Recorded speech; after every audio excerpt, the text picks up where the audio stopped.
The following is a presentation of Major League Baseball Productions.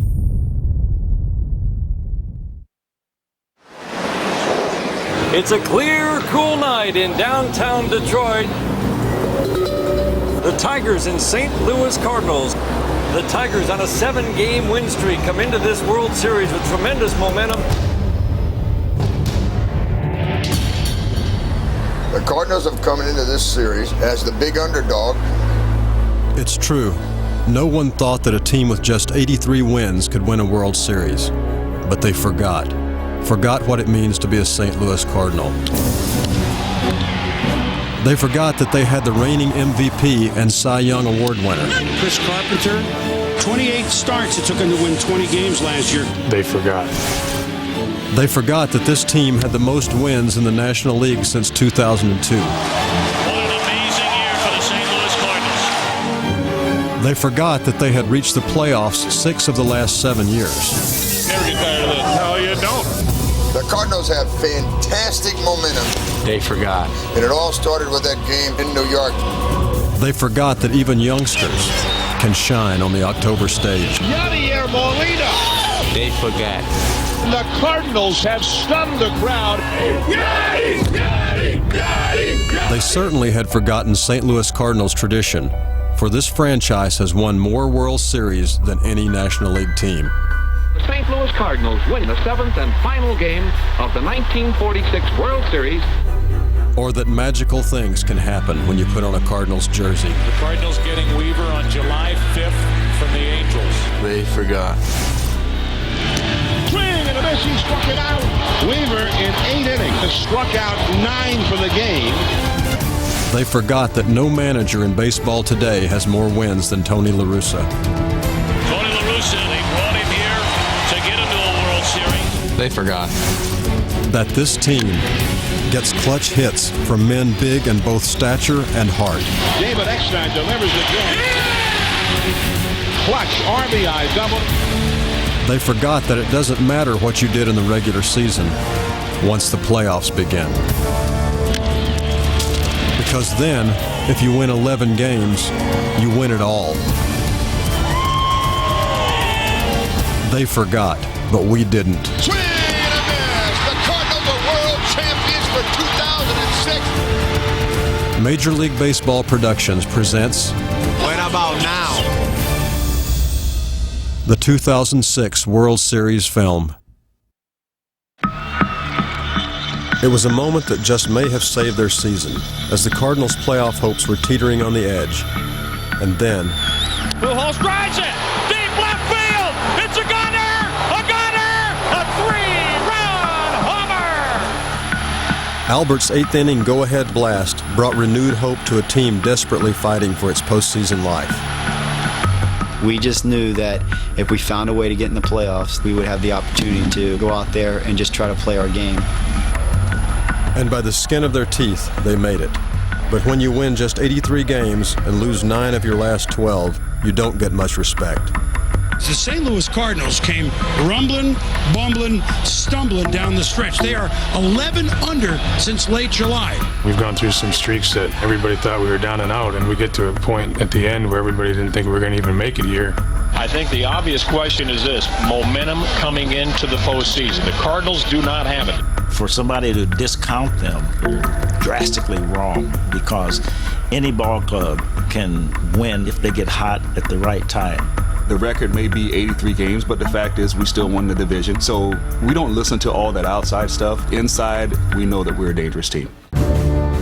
Dangerous or wounded, you can't give a playoff team a second chance, especially their best player.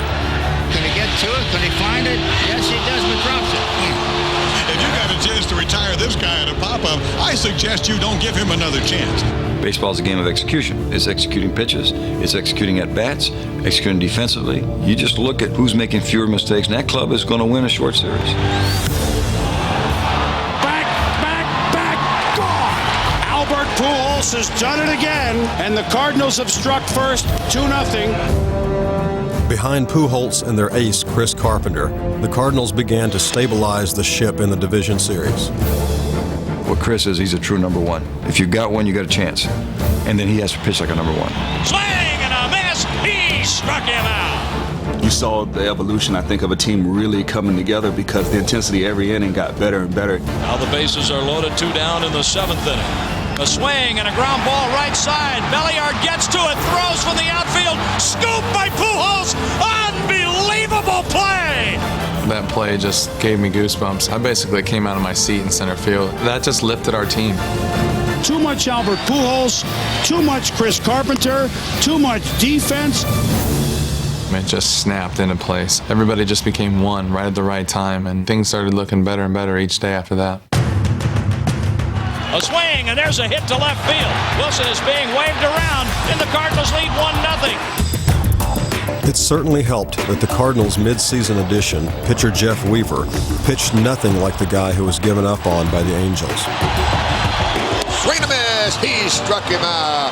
Weaver strands 2. And that rookie Adam Wainwright, who had just recently stepped into the closer's role, was displaying the poise of a veteran. Adam has given us that lift that if we can get him a lead, he's going to go out there and hold it and get us the win. Fastball, called strike 3.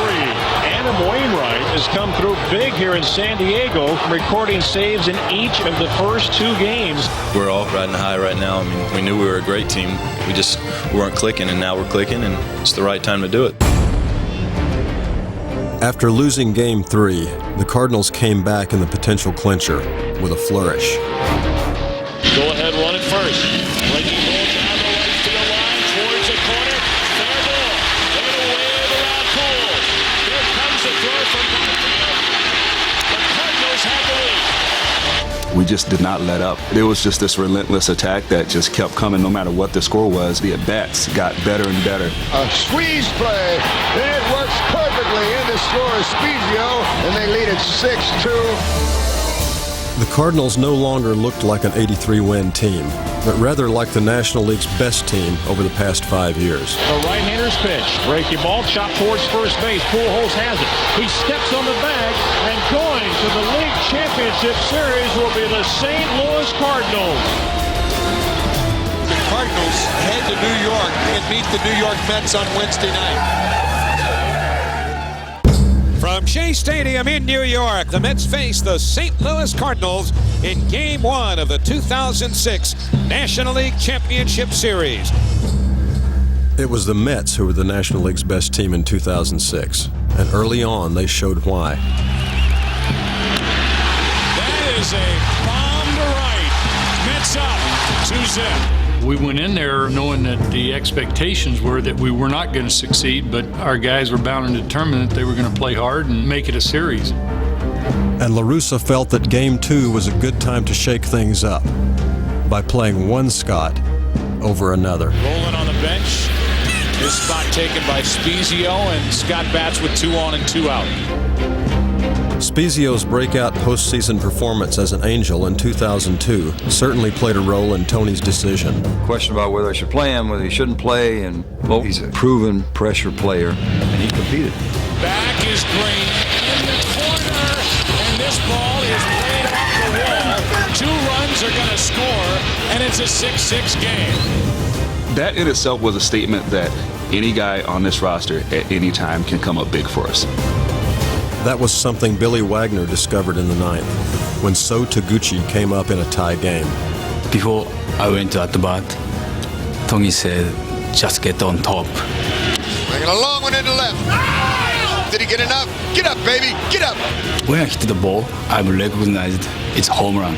Home run, So Taguchi. But I didn't know what happened. One of the most unlikely Cardinals has delivered the biggest hit of this ball game. You give him a clutch at bat, and he will give you a real good effort. The Redbirds win this one 9-6. I mean, it's a heck of a win. A very, very tough win, a very important win to give us a chance in the series. Game 3 was in the hands of pitcher Jeff Suppan, who would join the Cardinals' legion of clutch players in the playoffs. Jeff Suppan has been in control from the beginning.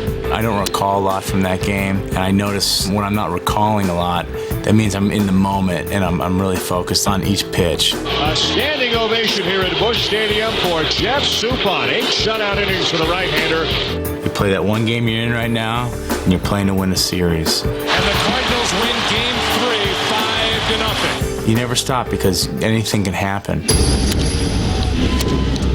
The Mets have evened up the series at 2 wins apiece as they crush the Cardinals 12-5. Tom Glavine and Jeff Weaver in Game 5. In this most crucial of games, Weaver would be put to the test once again, and he passed with flying colors. A pump of the fist for Jeff Weaver. A standing ovation here at Busch. When I see him now, I see confidence in what he has. I see that he believes in what he does out there is enough. And the Cardinals' bullpen continued its postseason domination. The St. Louis Cardinals are 1 win away from going to the World Series. We've been playing great so far this postseason. Hopefully we can continue to do that for one more game and hopefully win. They didn't win Game 6, so Suppan was called on for the clincher. But then the Cardinals' magic was seemingly snatched right out of the New York night. Just swinging a fly ball to left field. Going back is Andy Chavez. He jumps at the fence and he caught it. He brought back a home run. The relay to first base and they double off the runner. Plays like that can be momentum changers, and it certainly looked that way in the bottom of the 6th when Suppan faced a bases-loaded situation with 1 out and the game tied at 1. I mean, you talk about a test. Well, then you see Soup. And you go, holy smokes, look at this guy dealing. The 1-2 pitch and a curveball swung on and missed. Suppan gets Valentin for the 2nd out. And here comes the man of the moment, Andy Chavez. After making such a tremendous play, I mean, probably one of the best catches I've ever seen. I felt he had a lot of energy, so I want to see what he's going to do. So I had 2 choices, I felt. I had up above his hands, and I had down off the plate. And I guess it was in the right spot to where it was good enough for him to swing at, and he popped it up. Edmonds is there, makes the catch, and Jeff Suppan works out a big-time trouble in the bottom of the 6th inning. It was huge, but still just one victory in a battle far from over. If you're playing on the road in a tight game, the odds are against you. If they score, probably game's over. So I have now going to the 9th. La Russa had played his trump card when he moved his suddenly red-hot catcher up to 7th in the batting order. Yadier Molina hit only .216. Foul. He hits it in the air to left field. Back is Chavez. At the wall, this ball is gone. And St. Louis takes a 3-1 9th inning Game 7 lead. It went from deafening noise where you just couldn't hear anything to just like a quiet gasp in the stadium. Woo! You think, son of a gun, we're 3 outs away from winning this thing. But what a Hollywood ending for the rookie Wainwright. Threatened with the bases loaded, and the most formidable foe the Cardinals had faced in the past 3 years. The bases are loaded with 2 outs for Beltran. Carlos Beltran, who's hit 20 home runs against us in 10 at-bats. Beltran has murdered Cardinal pitching over the last 2 postseasons. It doesn't get better than that. When you watch that Game 7, you're a little kid, go out in the backyard the next day and you're replaying it. Adam Wainwright pitching, bottom of the 9th, 2 outs. You know, you never think Carlos Beltran's up to bat. You're hoping it's somebody that's not quite that good. Beltran could tie it with a hit, win it for the Mets, and send New York to the World Series with an extra base hit. Yadier came out to the mound and said, all right, what are you thinking here? And I said, hey, what are you thinking here? And he said, all right, let's go fastball down and away. I said, all right, we'll try that one time. And then when he got back to home plate, I think he had second thoughts. He didn't want a chance leaving a fastball up and out. Carlos Beltran, it's so deadly. So he goes like this. He goes, follow me. So I said, all right, we'll go with you. And then he put down changeup, and I was thinking, man, that's a great plan. Strike 1. Had him 0-1. Tried to throw a strike curve, and he swung at it and missed. And now the Mets down to their last strike. I said, I'm going to just throw the nastiest curveball I've ever thrown, and if he hits it, I'll tip my hat, but if not, we're going to the series. Struck him out, and the Cardinals have won the pennant. Holy shit. The St. Louis Cardinals have pulled off the upset.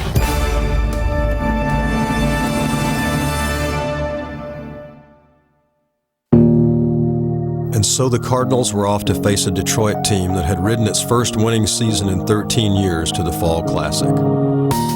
Thanks in great part to one man, The only man alive that I think could have taken the Detroit Tigers from where they were to the playoffs, the great friend Jim Leland. There's outs and then there's productive outs.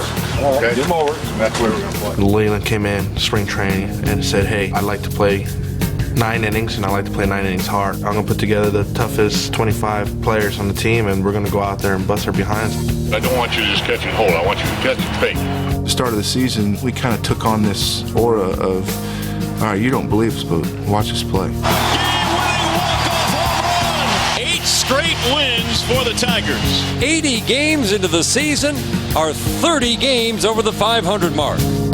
But the Tigers went into a tailspin down the stretch. And on the last day of the regular season, the division title slipped away. And so the Tigers will enter the playoffs as the wild card, and they will head to Yankee Stadium, where the Tigers also lost Game 1. But they battled from behind to win Game 2. And when the series moved to Detroit, the task of taming the vaunted New York lineup fell on a veteran pitcher who hadn't beaten the Yankees in 13 years. Every hitter that came up to that plate, I was not going to be intimidated. I was going to be out there competing as hard as I possibly could. Swing and a miss, got him again. What he did for 7+ innings was just incredible. Was this happening? Were the Tigers going to beat one of the best lineups ever? Yes. Tigers have eliminated the Yankees. Having manhandled New York, the Tigers went into the league championship series with the same confidence they had for most of the year, and the Oakland A's bore the brunt, as Detroit won the pennant in dramatic fashion. 3-run walk-off home run! The Tigers have beaten the A's! To see his swing and to see the ball come off his bat, I knew right then that we gave ourselves a chance to go to the World Series. The Detroit Tigers are American League champions. Of course, this would not be the first time the Tigers and Cardinals had met in the World Series. Back in 1934, Detroit faced one of baseball's most colorful teams. The St. Louis Giant Killers, last-minute winners of the National League pennant. Are those Cardinals cocky here today? It goes back to the Gas House Gang with that crazy bunch, Pepper Martin, and the great Hall of Famer Medwick, and the great Dean brothers. Brother Jerome, better known as Dizzy. This is my brother Paul Dean, better known as Daffy.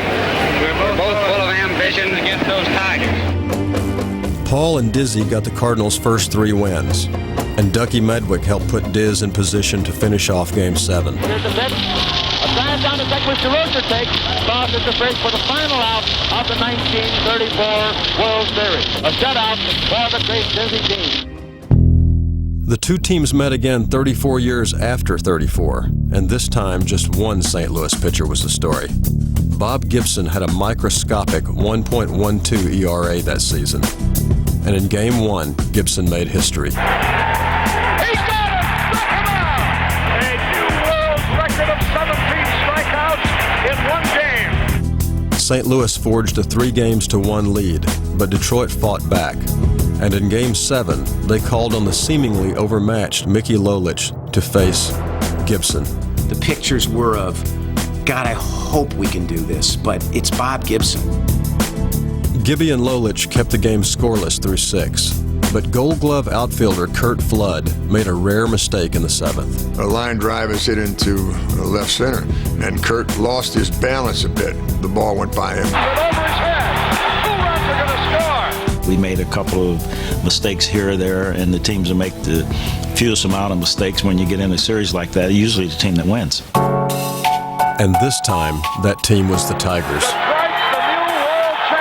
Everybody on our ball club absolutely went crazy. It was a great time for us to become world champions, and it was a great time for the city of Detroit.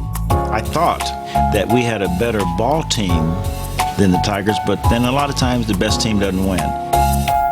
Did Bob know something about the 2006 World Series? For 38 years later, it was the Cardinals who were decided underdogs to a well-rested Tigers team.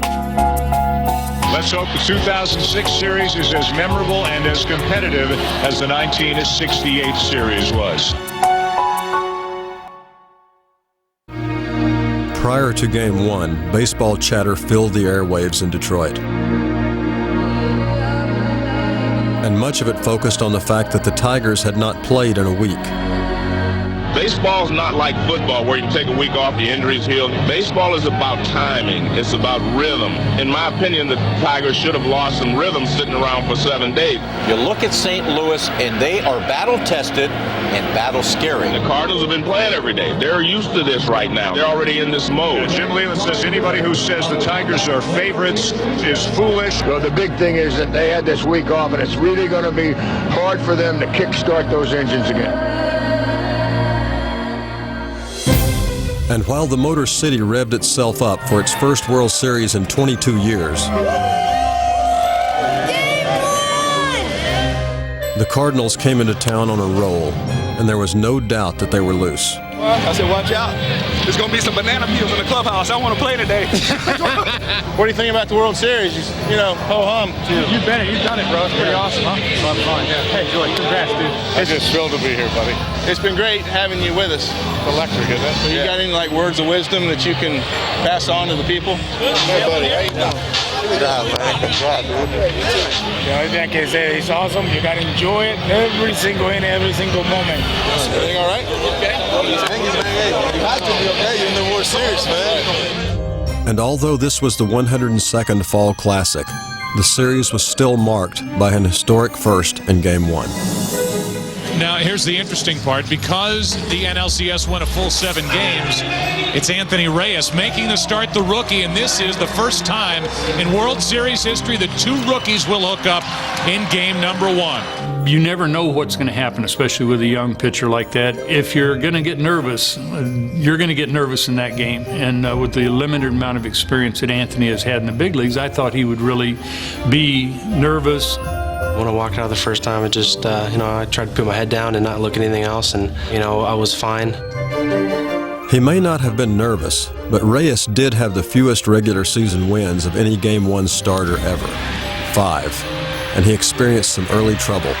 It's an RBI double for Carlos Guillen, and the Tigers strike first. A 1-0 lead here in the bottom of the first inning. So the Tigers' bats weren't rusty. The next test would be their arms. Justin Verlander and his belly's got to be bouncing. He's got to be a little nervous out there tonight, making a World Series start in Game 1. Game 1 of the World Series. It's something you dream about as a kid that I personally dreamt about as a kid. And now here he was. But Justin ran into trouble in the second when he faced a resurgent Scott Rowland. And it is long gone. And that'll tie the game. A home run by Rowland ties it. St. Louis 1, Detroit 1. It was Rowland's first ever World Series home run. Gone was his 0-for-15 World Series drought. It was a real good at bat, a high fastball in, and he turned on it. And he's one of the leaders on our team, and when he gets going, I think a lot of guys on the team follows. And that they did. For in the third inning, with Yadier Molina on second, the rookie Chris Duncan got the chance to shine in front of his dad. Well, I've gone through a lot of different emotions during this season with him coming up. Even now, when he comes up in significant situations, I'm on the edge of my chair a little bit, rooting for him. And here's a shot fair inside the first base bag down the right field line. The ball kicks away from Ordonez. Molina scores the go-ahead run on a double by Duncan. It's a tremendous feeling for me of pride in him because I know how hard he's worked to get here. He spent some years in the minor leagues. Yeah, it's surreal, to think about being in AAA at the beginning of the year and just hoping to get a chance to come up. And then next thing you know, you're in the World Series. It's hard to believe sometimes. But St. Louis was far from through. For up came Albert Pujols. And the Tigers were faced with a decision. Do they pitch to the reigning NL MVP? Obviously I haven't been getting that many opportunities with men on second and first base open. There's a runner on second. We got Jim Edmonds hitting and Scott Rowland behind him. And Leland knows the ability of those 2 guys. At that time, I didn't think about that they were going to walk me. But I have a pretty good idea what Leland's approach was there. We were going to challenge him, but we didn't want to give him something too good to hit. To really keep the ball out of the strike zone. You got first base open. I'm trying to do similar to what I did his first at bat. He just made me look really stupid my first at bat with a good pitch. Swing and a miss. He got him with the breaking ball. Pujols strikes out. So just make sure you put a good swing, and that was really focused and concentrating on trying to stay inside the ball. And now an opportunity, if Pujols is pitched to, for him to drive in a run. And I just put the best swing of the night, and I hit the ball out of the park. Here's a swing and a high fly ball. Deep right center field. Ordonez to the track, to the wall. It's a gunner! A home run! Albert Pujols hits a two-run shot. His first World Series home run. You know, one of the realities of this job, you make a decision. If it works, well, that's good. If it doesn't work, yeah, what were you thinking? You know, it just goes to show how good of a hitter he is. You make a mistake, and then he hits it for a home run opposite field. So, you know, that's just one of the situations where you got to tip your cap. The Tigers pitch to the MVP, and he makes Detroit pay. It's 4-1 St. Louis here in the third inning. With a 3-run cushion, the rookie Reyes was now making all the necessary adjustments to pitch the game of his life. He stopped throwing the changeup so much, and that's when he started being effective because they kept looking for the off-speed pitches and he wasn't throwing it. Ties up Casey with the fastball. So he was just throwing strikes right out of the get-go. First pitch right down the middle fastball, and we were missing it. Then once he got ahead of us, he went to that changeup. The pitch, changeup, struck him out swinging. It's a pretty nice pitch. I mean, it's filthy. I think the thing that made him most effective was that he was getting strike one on the hitters. Just trying to get that first strike and keep throwing strikes, and just try not to throw the ball right down the middle or anything up. Outside corner called strike 3, and Guillen knew it. It's frustrating. You know, you start trying to find ways to get on base, and you start to maybe try a little harder, try to get guys on. That definitely doesn't work. There's a fastball swung on and foul tip. Strike 3. You know, really just shut us down. What impressed me the most was that he was able to go out and stay focused and stay relaxed. And as a young kid that doesn't have very many starts in the big leagues, to do that in such a huge stage was amazing. If he's on, you know, there's not much we can do about it. You know, he pitched better than I did. Swing and a miss, struck him out. He's set down 13 consecutive Tigers, and as we go to the 6th, the Redbirds lead Detroit 4-1. Reyes was overshadowing the Rookie of the Year candidate, who this time walked Pujols, only to create more problems. Pujols, the runner at first, and a throw to first is a wild throw. It goes to the tarp and rolls down the right field line. And Albert Pujols is going to end up on third base. It'll be an error on the pitcher, E1, and now the Cardinals have a man at third base. No one out, and a great chance for the Cardinals to add to their 4-1 lead. Swing and a base hit to right field. In comes Albert. It's 5-1 Cardinals. A walk, an error, and a run on a base hit by Edmonds. Edmonds and Rowland had been a combined 1 for 30 in the 2004 World Series. Now they were redeeming themselves and providing solid protection for Pujols. It's a ground rule double. And Scott Rowland has himself a double to go along with that home run back in the 2nd. Runners at 2nd and 3rd, and nobody out, and the Cardinals now threatening to blow this game wide open. We will have our first pitching change. Verlander was done for the night. The Cardinals had the Tigers by the tail, as every bounce was going their way. My mindset was definitely knock the ball down, get a play at home any way you can. 2-2 pitch, swinging a ground ball to third. The ball was hit to me, and it was one of those in-between hops where no infielder really likes. Has it come up on him. So I throw my glove in front of it, and when I did that, it hit me in the worst possible place. It hit me right on the heel of the glove. And the hop came up a little higher than anticipated. Brandon Inge bobbles it. And I know at this point I can see in my peripheral vision Edmonds is taking off for the plate. They're breaking for the plate. When I try to pick it up, I don't get a very good grip. Make a bad throw. And throws home, and he throws it wild. In to score is Edmonds. But I'm kind of off balance when I throw, and it takes me out of the baseline. If you're rounding third base, you're probably going to run out into that direction. And now taking a tumble is Rowland, and he's going to be called safe. An interference is called because he impeded with the runner. He interfered with him, didn't try, but he was definitely in the way of the runner. Inge charged with not 1 but 2 errors. If Rowland ran into me on purpose, I'm not sure of it. But if he did, you know, it's a smart play. I'm not going to hate the guy because of it. As a matter of fact, he's one of the players I respect just about more than anyone as a third baseman. Just one of those fluke plays. The end result is 2 runs for the Cardinals and a 7-1 lead. Reyes continued his mastery, at one point retiring 17 straight and 22 of 23. 1-2-3 for Detroit. Anthony Reyes and the Cardinals are cruising to the 9th inning. And in the 9th, Reyes gave way to his bullpen to secure the series lead. A swing and a drive into center field. Edmonds drifts to his left. And the Cardinals Cardinals have taken game one, 7-2. And the Cardinals come in here behind their rookie Anthony Reyes and shock this big crowd. They came in here with very little rest, and they clobber the Tigers, who had a week off. No one's going to tell you that the layoff was the key factor, but the whole team was flat that day. When you're not competing every single day, you lose a little edge. You know, everyone on our team just trying to stay focused and realize that we got to win 3 more games and not get too excited about game one, but understand that it was important to pick up that win. Good job, man. Good job, man. Anthony Reyes with the game of his life. I'm just going to take it as a win in the World Series and try to think about it, what I've done when this whole thing's over with. But right now, we got the series to win.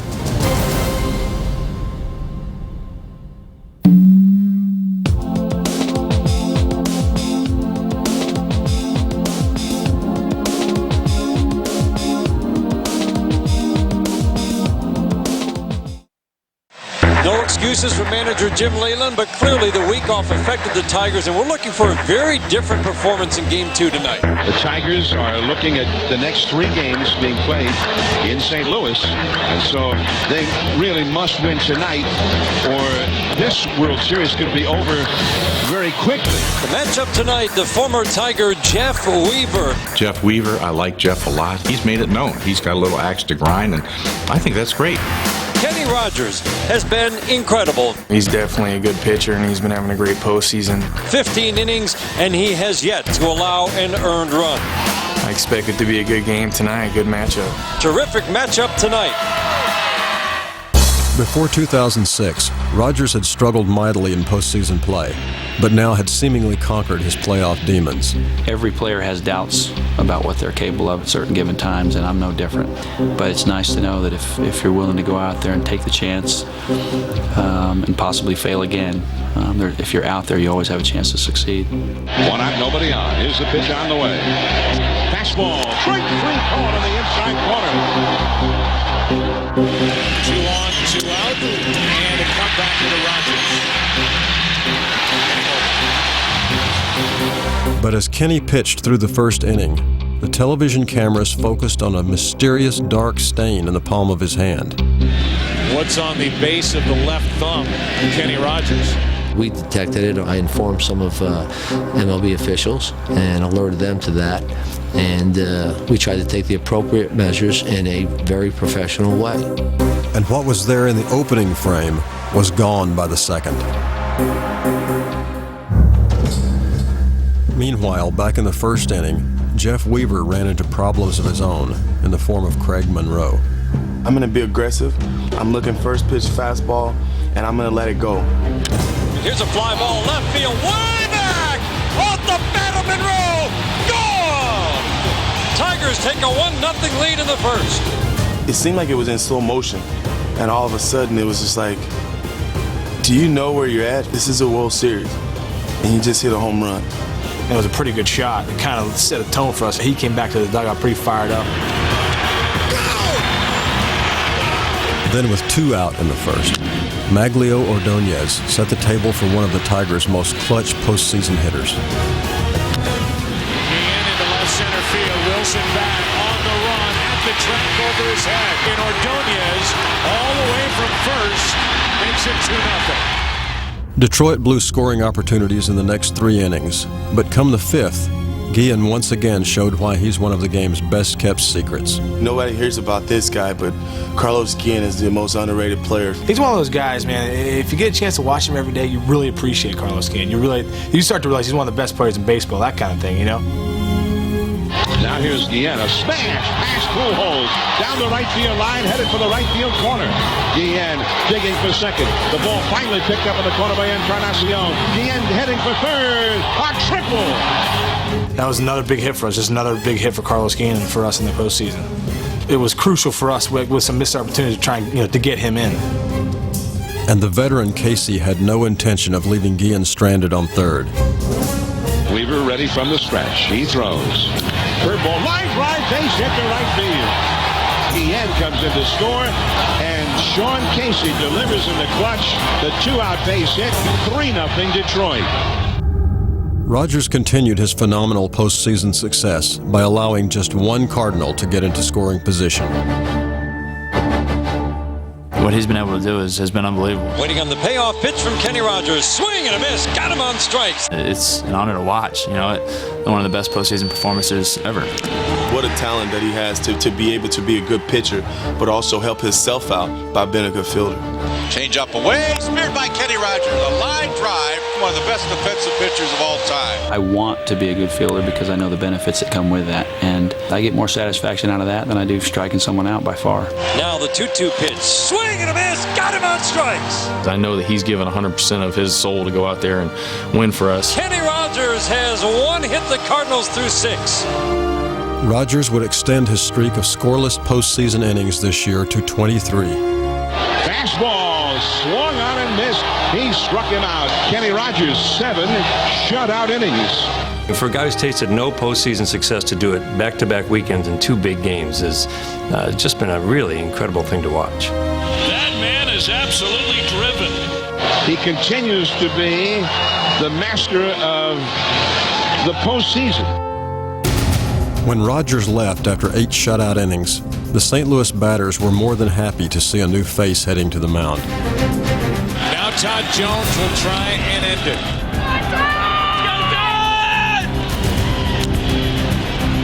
But the Cards refused to go quietly. And after Roland's 2-out hit, former Tiger Juan Encarnacion followed with a tapper that could have ended the game.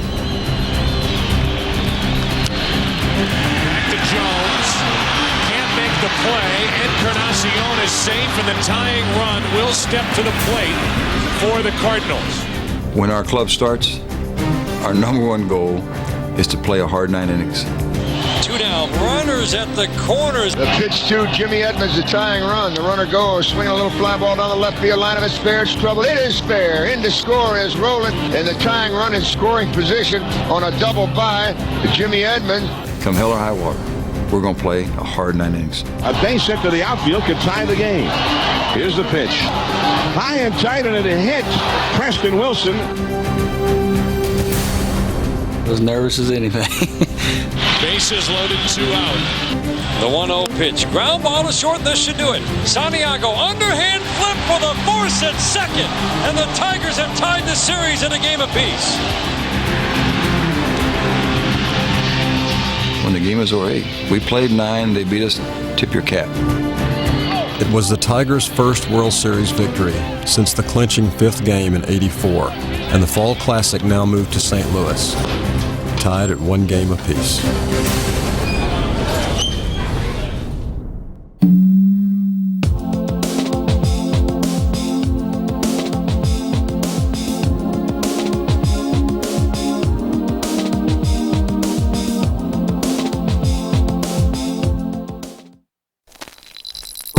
The new Busch Stadium was about to play host to its first World Series game.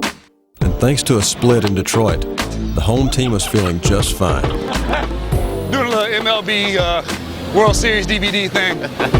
You know it. All right, let's go hang out a little bit. It's amazing how life works, man. Look, what? How long you spent in the minor leagues? 8 years in the minor leagues, dog. And now World Series. Get your MLB World Series program here. And we are moments away from getting started at the brand new Busch Stadium, the inaugural season for this beautiful new ballpark in downtown St. Louis. Over 40,000 people, the vast majority of them, as always, wearing Cardinal red. Got the adrenaline flowing for the World Series. In a red sea here in St. Louis this evening. We definitely enjoy playing in front of our fans. You know, they're the greatest fans out there, and I think any team that comes here knows that this is a baseball city, and we love playing in front of them because they give us all the energy, and they're for us no matter what. We got the Clydesdales tonight. Dun, dun, dun, dun, dun, dun, dun, dun. 55 degrees. This ain't bad, man. I thought it was going to be chillier. It's nice. Clear skies, no rain in the forecast. We're going to have baseball tonight here in St. Louis.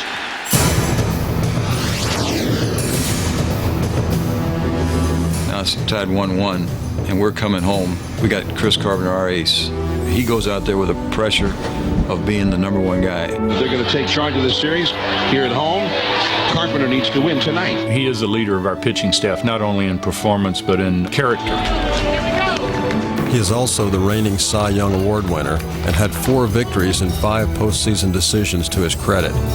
But because of an arm injury in the 2004 season, this was Carpenter's first appearance in a World Series. Having the opportunity to be there in 04 was amazing. Unfortunately, not being able to pitch was disappointing and frustrating. Having an opportunity to get back here is even more amazing. The advantage would seem to be with the Cardinals tonight at home with Carpenter, his earned run average at home this year, the best in baseball. Carpenter with a 1.81 earned run average at home. He loves pitching here in St. Louis. He's a tremendous pitcher and a tremendous competitor, and obviously we'll have our hands full. We're ready for game 3. Carpenter is ready to go. I know that I prepared myself physically, I prepared myself mentally, and I have to go out and execute. Carpenter came right after. He's blessed with special talent, and he knows how to use it. They set him down 1, 2, 3, and what a great omen that is. Carpenter had faced Detroit once before this year and allowed 7 earned runs. Not this time.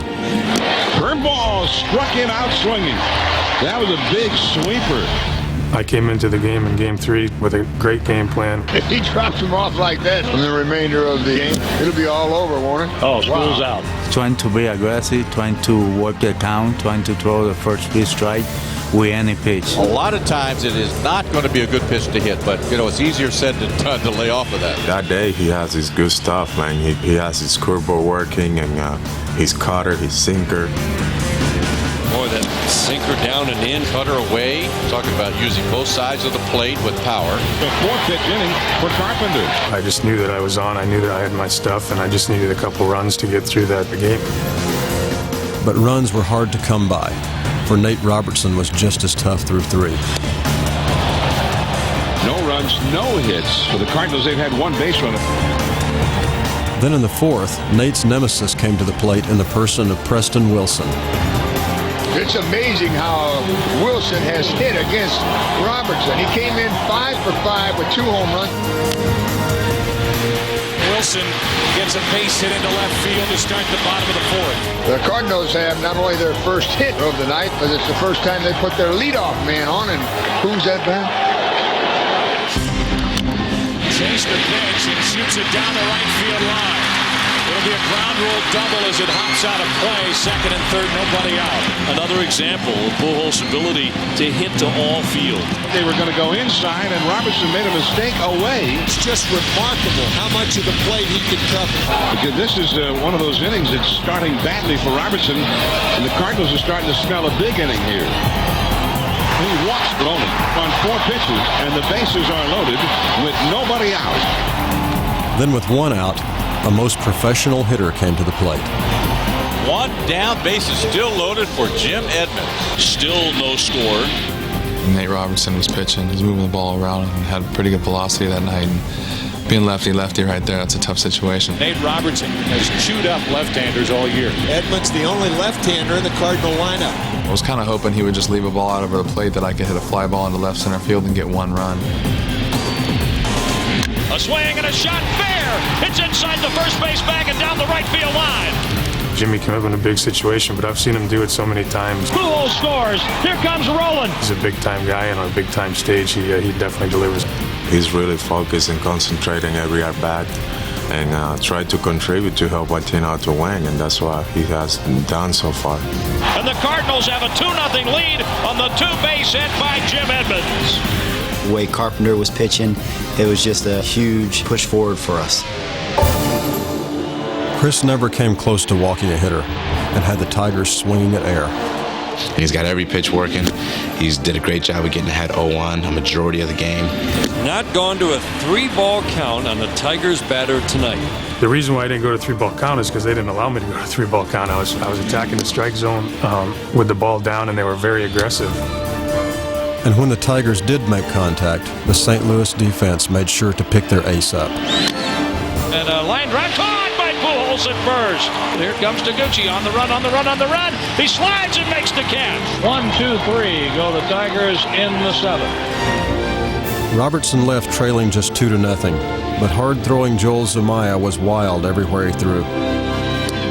Outside, back-to-back walks ahead of Pujols. This could be big trouble for Detroit. We had 1st and 2nd, Albert up, and Albert hits it right back to the mound. He throws to third. He throws it wildly. He made a mistake. He should have go to second base in that play.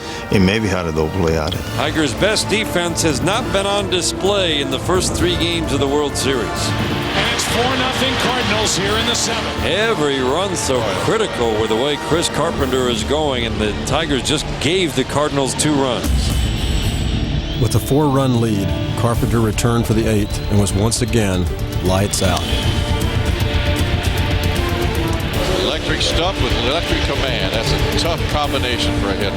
That is total domination. Anytime you go 80 pitches in 8 innings in a playoff game against a World Series team, that means that you were never behind in the count, and they didn't get many people on base. Carpenter, 8 innings, no runs, 3 hits, no walks, 6 strikeouts. Carpenter was done by the 9th inning, but then so were the Tigers. The Cardinals win the ball game 5-0.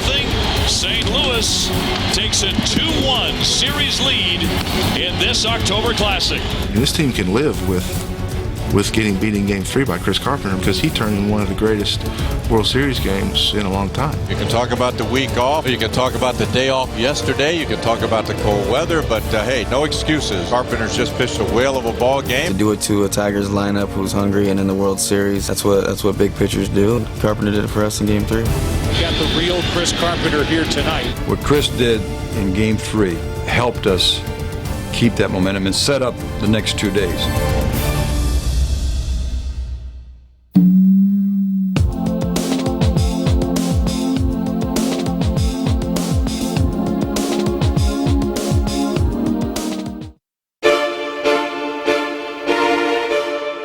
Getting ready for baseball tonight. Game 4 of the World Series.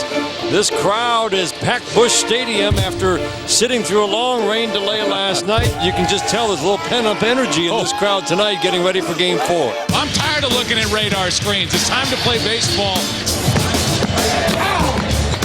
A lot of focus paid to the Tiger hitters who are hitless so far in this series. Just stay loose. You're okay. Just stay loose. You're too good. You know that.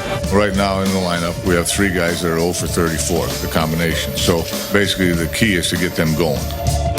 So Leland shook up the lineup, a move made more for inspiration than out of desperation. The series is only 2 games to 1.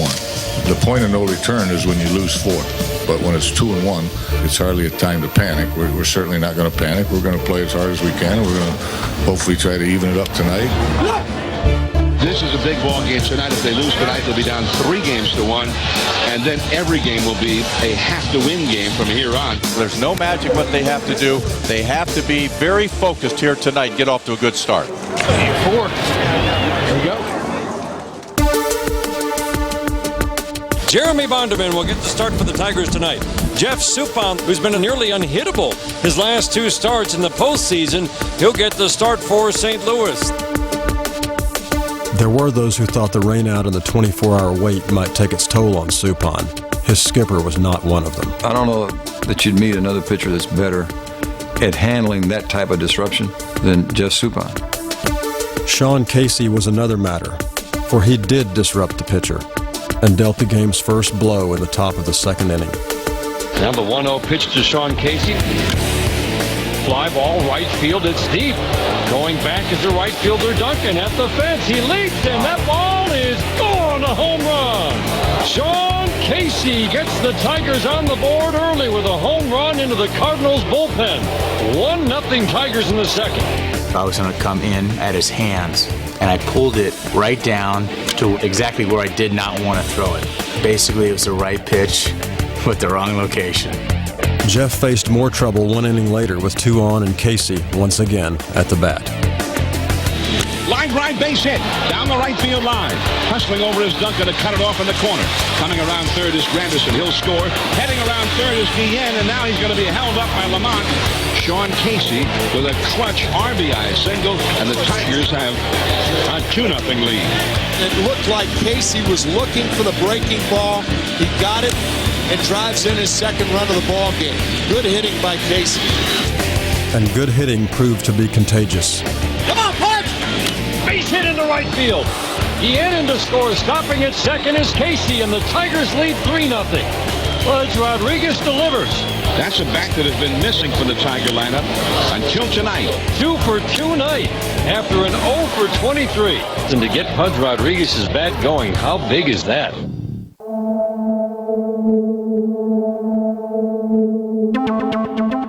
The Tigers had given Jeremy Bonderman a 3-0 lead, but in the bottom of the third, Eckstein was in the midst of a very big night. We were down 3-0 and had the runner on second, so I was definitely going to try and be aggressive and try to swing at a good pitch. The swing, and there's a ball hit to left center. That gets down and rolls past Monroe. Miles scores. Eckstein has an RBI double. The Cardinals trail by 2. And that's a really big run because Bonderman was cruising pretty much. And what happens is if you score on a guy, now he knows that you can hurt him. And that makes a big difference in this ballgame.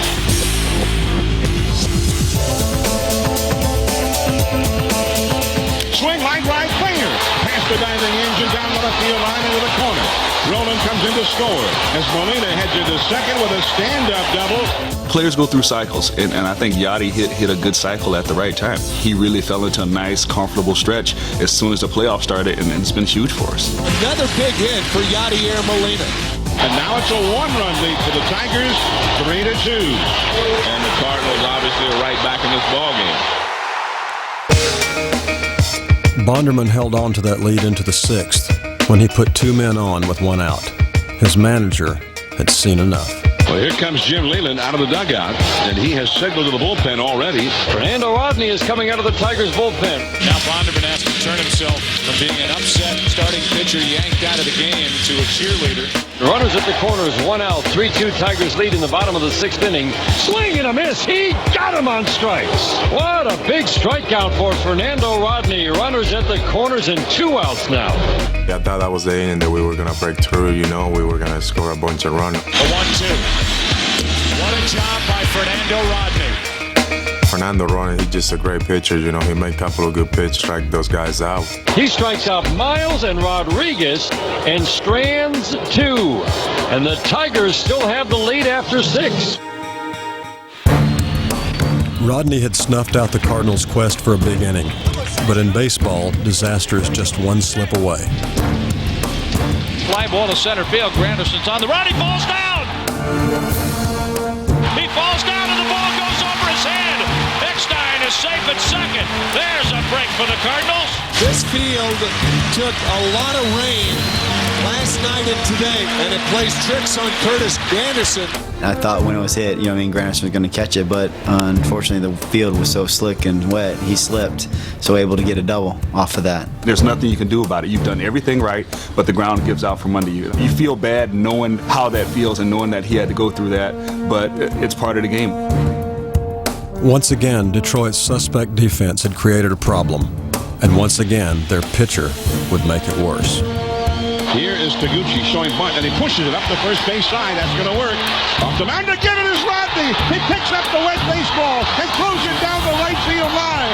Here comes Eckstein, and the game is tied up. He bunts the ball, you're like, okay, yeah, good bunt. I take a look back to see once he threw the ball, I was like, uh-oh.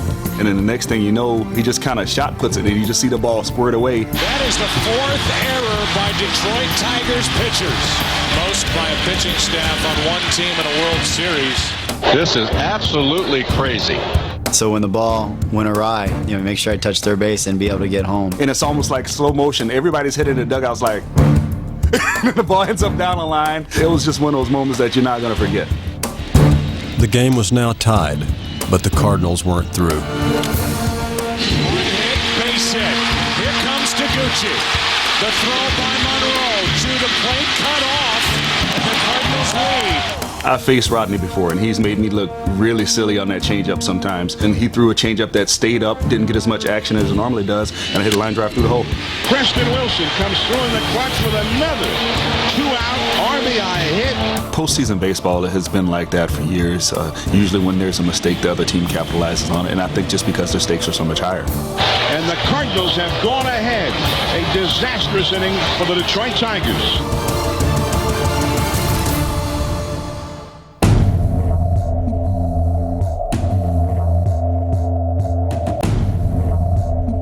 Down 4-3 with 6 outs to go, the Tigers clawed back, putting the tying run in scoring position. And that spurred La Russa to call on his rookie closer. Adam Wainwright is coming on. Tying run at third, 1 out. Inge coming up for the Tigers. Coming in that situation, I have a runner on third base and 1 out. And I'm trying to get Inge out without the runner scoring. That was the plan. But since when does baseball follow a plan? That one is way back there and over the head of Edmonds, up against the wall. Coming in to score is Rodriguez. Into second with a double is Brandon Inge. It's 4-4 in the 8th. Once he hit the double and the run scored to tie it, I just said, you know what, I got to keep him right here. They cannot score again. The 3-2 pitch. Strike! 3 called down the middle. He was able to settle right back down, get under control, and get the next 2 outs without letting them score, and that was huge for us. With the game now tied at 4, the Cardinals got a spark from who else? Their spark plug. Mr. 5'7", 165 pounds, David Eckstein. He's the little fellow on this team. I mean, he's just cute as could be, but he's gritty. It was a classic showdown. The diminutive David against the imposing pitching Goliath.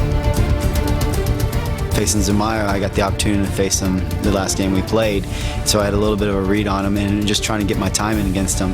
The dangerous Eckstein at the plate. Just fortunate enough, I was able to get the barrel of the bat onto the ball, and it barely found a hole. The pitch, swing, fly ball left center field. Monroe on the move to his left. Dive! And it's off the edge of the glove. It rolls away. Coming around third to score the go-ahead run is Miles, and into second is Eckstein. It's 5-4. The Cardinals are back ahead. I told you they were cheating in too much, and that cheating in by the outfielders cost him. He got his glove on it, but it went off the webbing, and David Eckstein made them pay.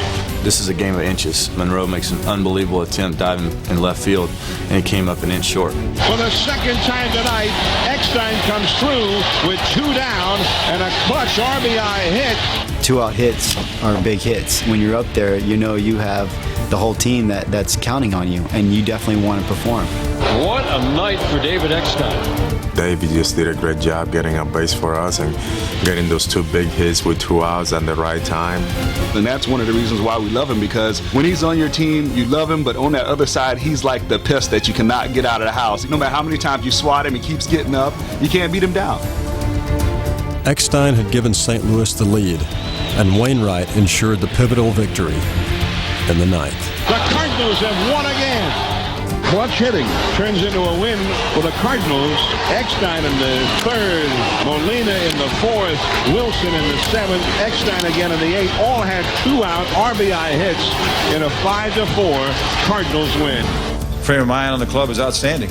Our responsibility is to take care of the Cardinal business. And now they are 1 win away from winning the World Series. We know the Tigers will be ready to play. We'll be ready to play, and then you play the game.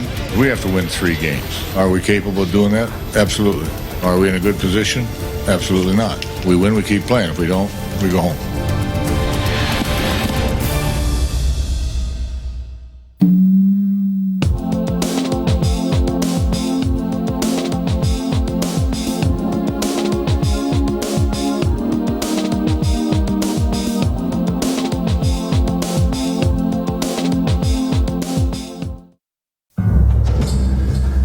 Despite their commanding lead, the Cardinals weren't about to take anything for granted. We got a 2-game lead right now, but it's not over. We need to step out there and just play 9 innings hard and just find a way to win this game tonight. For the Cardinals, nobody thought they would be in this position this early. You play 1 game to win a series. Coming from out of nowhere to be in this situation now. A chance to win their first championship in 24 years. If we can deliver that here, that'd be great. Big crowd, and they are all jittered up here tonight. They want to see a world championship flag fly over downtown St. Louis. For the Cardinals, it will be the former Tiger, Jeff Weaver, who has been a revelation in this postseason. There was a very determined look on Jeff's face. He had come to the ballpark that day ready to pitch and ready to do whatever it took for him to win the game. It started with just warming up. I wanted to make sure to slow things down, try to trick myself into acting like it was a normal, everyday game. It was cold and took a little while to get loose, but he had a normal warm-up. There was nothing different about it. You know, Duncan over your shoulder just watching you. You know, he's kind of the quiet assassin. He just kind of sits there. When he doesn't say something, that's a good thing. And no words were spoken in the bullpen before Game 5. A virtual cast-off earlier this year, the Cardinals traded for Weaver in July, hoping he could plug a hole. Remarkably, he'd finished with the lowest ERA of all St. Louis postseason starters. He came in from the bullpen, you could see it in his eyes. He was just locked in. You could see there was no nerves, no nothing. He was going to go out and give his best effort. 1 ball, 2 strike delivery. Swing and a miss. He threw a 4-seamer right by him. Swing and a miss. He struck him out. Another breaking ball. Weaver spun an artful web through the first 3 innings, but his counterpart, Justin Verlander, was not so precise. He threw a scoreless 35-pitch first inning, but then the Cardinals continued their trend of pouncing on Tiger mistakes. Eckstein shatters his bat. That's a fair ball. He throws wildly to first. Cardinals take the lead, and Eckstein has delivered again. But that slim lead didn't last long, as Duncan's error gave Detroit life. And now we'll see if the Tigers can take advantage of that mistake by St. Louis. And who better for Detroit to step in right now than their hottest hitter, Sean Casey. Casey swings and hits a drive. Deep right field. Down the line. And it is out of here for a 2-run homer. And just like that, the Tigers jump in front 2-1. But the Cardinals kept their cool. I think that we knew as long as we could stay close with our crowd and the way our momentum was going, that we could get a run here and a run there, and we just needed to get it started. And they did just that, putting 2 men on with nobody out. What happened next had happened before. He squares around, bumps it back toward the mound. Verlander off the mound to get it, turns, throws over to third. He throws wildly. Another Tigers pitching error. Coming around third to score the tying run is Molina. Can you believe that? The ball was hit to his right side. He turns that way, and right away he thought about third base, but he should have more time and throw to second base and maybe had a double play. And on a play where the Cardinals are giving them an out, the Tigers get none. I was actually found out later that I wasn't supposed to be bunting, so it was actually a missed sign. Not a hard play, but you could almost see the wheels in his head turning as he threw to third base.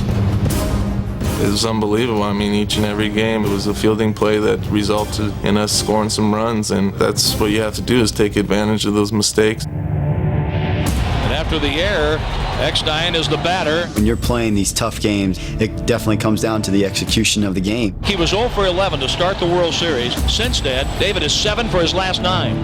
Eckstein swings and hits it hard to the shortstop. And the play will be at first. The run will score. Eckstein gets an RBI. The Cardinals lead 3-2. I mean, just an incredible turnaround. A ball bunted right back to Verlander. And it turns into a disaster. That is what usually wins the ball games, is who can execute and perform in the crucial situation. And to have something like that happen, it just kind of refreshes you and gets you back to where you need to be. Team scores, your pitcher goes out there, can you shut him down? It's a real pressure type inning for the pitcher, because a shutdown, you get back in the dugout, maybe you add runs, and game's over. Once we got that lead again, I was total focused to keep putting up zeros, and you're just like, this is it. Drops down from the side, the breaking ball strikes him out swinging. What he did in the 5th gave us a big jolt. Weaver has turned in a beauty up to this point. And what little trouble he did encounter was whisked away with strikes. Swing and a miss. He struck him out. The Cardinals also continued to play outstanding defense. Here's a swing and a ball hit. Pujols, a diving stop. He rolls, throws to Weaver. Weaver picks it, and he got him at first. Sensational! St. Louis added another run in the 7th, but the story of this game was the man on the mound. You cannot give Jeff Weaver enough credit for his turnaround this year. an incredible season for Jeff Weaver. His most forgettable season in the major leagues, perhaps. And it's been salvaged by an incredibly good postseason. We wouldn't be where we are without Jeff Weaver. Jeff had taken his lumps from so many spots all season, and to bounce back from that and then to compete at the highest level against his former team. Slider, strike three call.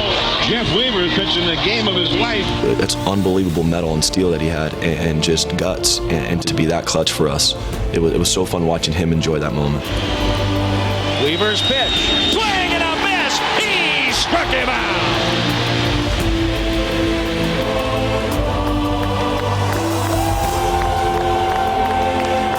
I was just kind of looking up in the crowd as I was walking off, just kind of soaking it in for a second on the slow walk back, knowing that we were 3 outs away from winning a championship. It was just surreal, and it seemed like 2 million towels were swinging around, and I got into the dugout and started shaking hands with the guys. It was just a dream come true.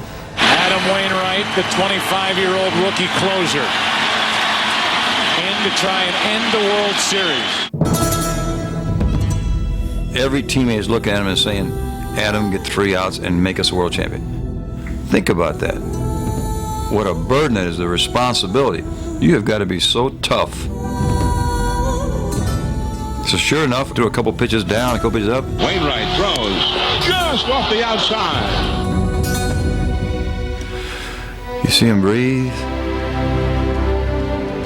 The Tigers tightened the knot by putting the tying runs on base, but Wainwright never wavered. The weirdest thing for me is I got the best view in the house, and that's all a blur. I'm standing out there in left field, and I see Adam on the mound, and Inge steps up to the plate. Brandon Inge, 6 hits in 16 at-bats in the World Series. 0-2 the count. He gets strike 1 and strike 2 there, and all you're thinking is just one pitch. We just need to make one more pitch. No matter how it was, he comes up huge in big situations, and I knew he was going to do it again. Wainwright has the sign he wants. He brings it home. In. Swing and a miss. The Cardinals are world champions for 2006. For the first time since 1982, St. Louis has a World Series winner. I can't describe the elation, the relief. And what you're feeling more than anything else is so many guys in this club are going to get their first ring. It was the first World Series championship in St. Louis in a generation. A reason to celebrate. And the celebration begins. The St. Louis Cardinals are the champions of the baseball world. All of a sudden, it's like we're doing what I've watched other teams do for years. To rush in and see the flashbulbs go in, the confetti, and to celebrate with your teammates, it's perfect. And it's hard to explain, but the emotions and joys that just come pouring out are unbelievable.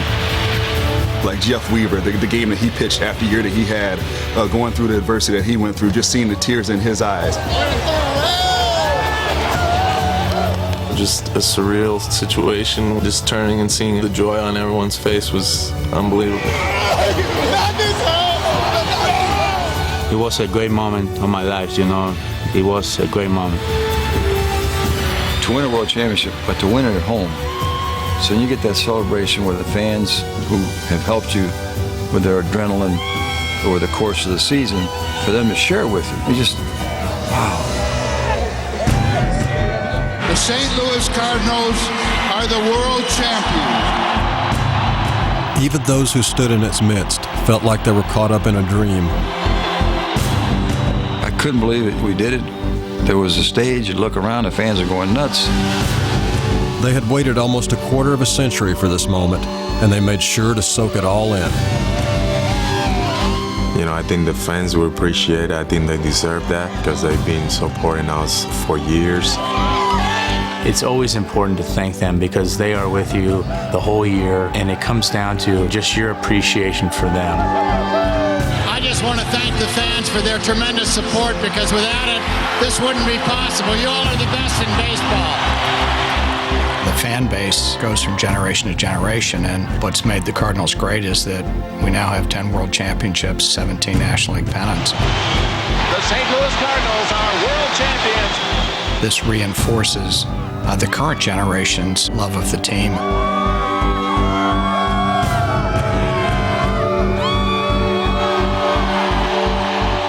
And it was only fitting that Eckstein became the first National League shortstop to be named the series MVP. All fans have probably heard a lot about how tough and gritty he is, but they had a chance to see how talented he is. David, you had a great series, drove in big runs. Congratulations. You've played the game the way it's supposed to be played.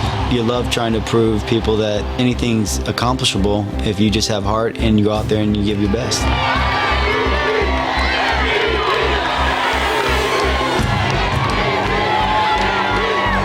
I just thank everybody. I thank the fans. You guys were unbelievable coming behind us, supporting us. And we got ourselves this championship. And one day later, that title was celebrated by many thousands of passionate fans at the championship parade. Here we go. It's unreal, unbelievable. In your wildest dreams, you never could come up with this. I can't believe just how many people have showed up. There were some areas where people were 20, 30 people deep, just standing along the side of the road, sitting in trees, on top of buildings. I think there's a lot more than 40,000 people here. It was louder than a rock concert. It was better than anything you could ever go to. It was crazy to think that that many people took their time out of their day just to come down and cheer. The party continued at the new Busch Stadium, owner of a title in just its first year, where the Cardinals saluted the greatest baseball fans in the world. Welcome to Busch Stadium, the home of your 2006 World Champion St. Louis Cardinals.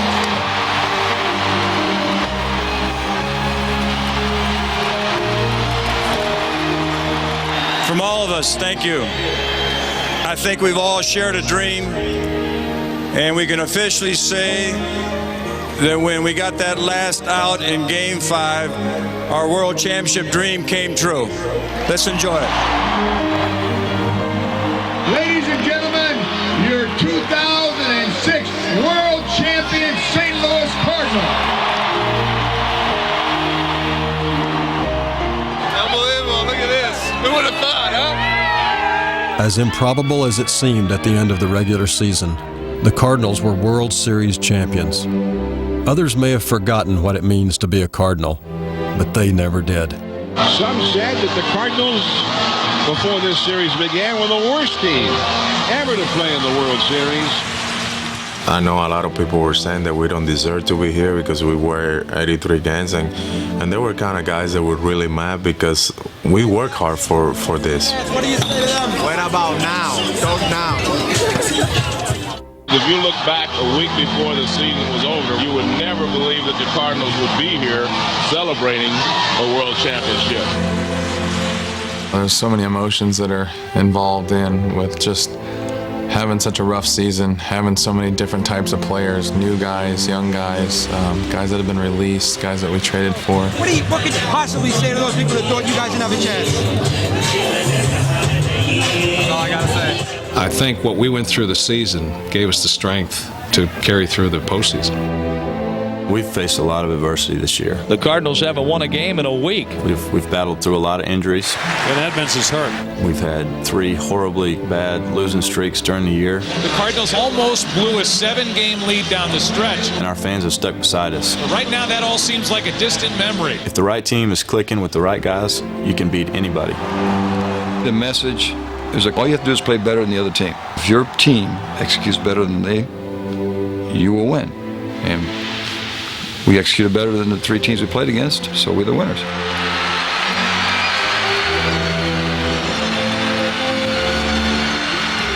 They persevered, they played hard, and the one thing about the Cardinals, they just never quit fighting every game they played in this year.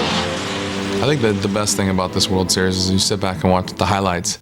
You don't see too many guys in more than one highlight, and that's kind of the team we had. Everybody did something, and that's pretty impressive. And now these Cardinals can stand toe-to-toe with the legendary champions of the past. And now you feel like you can walk up and look right at Stan and Red and Bob and Lou. Hey, man, we did it too, see? It's unbelievable.